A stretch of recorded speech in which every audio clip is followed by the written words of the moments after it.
like for me, like, protein's huge, right? Yes. And so going to most places, you'll have like chicken. That's the one thing. That's one like I could get. You'll always have like some sort of like a chicken, like chicken legs or something like that. So I'm like, I'm able to make do with that.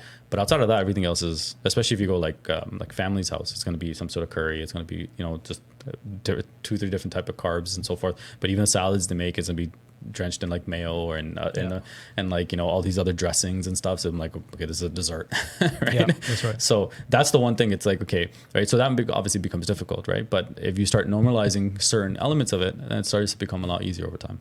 How important is the concept of BMI to people? You just use that as a measure. A lot of people will take their weight measurement. They're 185 pounds, 200 pounds, 225 pounds, whatever it is, and based on their height, this is the BMI.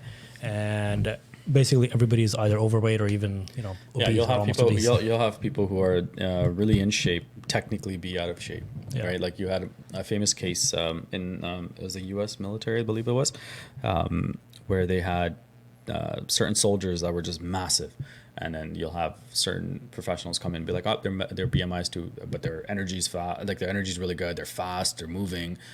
They're like technically according to BMI, so it depends. If they're for a certain segment of population, it does work really effectively, right?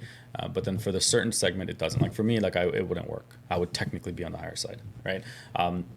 Even though you don't want to race me or lift anything, because some people are also like might be in the normal range of BMI, but they're basically like not skinny fat. Yeah. And that's another thing, right? So it's very interesting that you mentioned skinny fat. It's like I feel like the last 4 calls I've had, it's just like a weird trend I'm on right now. It's like the last 4 or 5 calls I've had, all of them are all in that skinny fat category.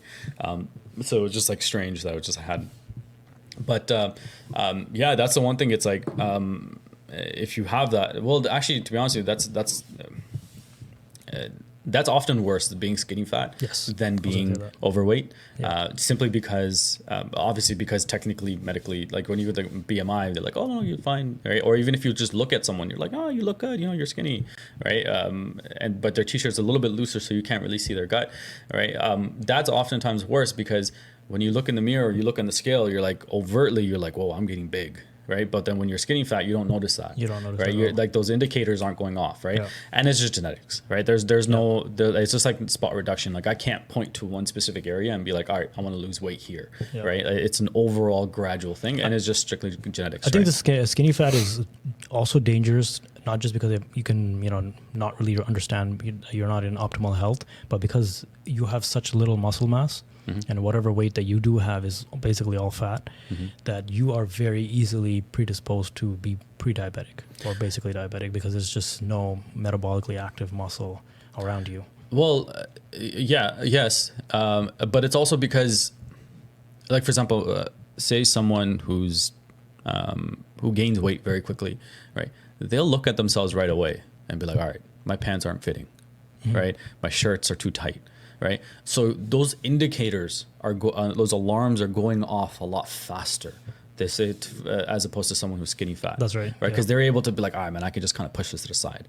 So that's one of the reasons why they almost hold off a lot later than someone who's just increasing body fat all over. That's right. Because it's a lot different. Like you'll have, if someone, like for example, when wedding season comes and if someone doesn't wear a suit all the time and then they're like, all right, I got the suit. And they're like, a few days before they're like, uh-oh, right? As opposed to someone skinny fat, they're like, I can just, I can tuck this and I'll be good, right?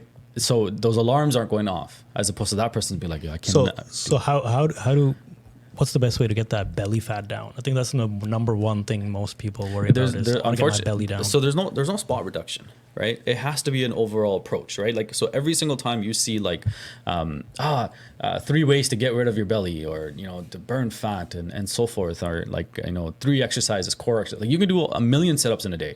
It's not going to affect your belly fat, first, right? Yeah.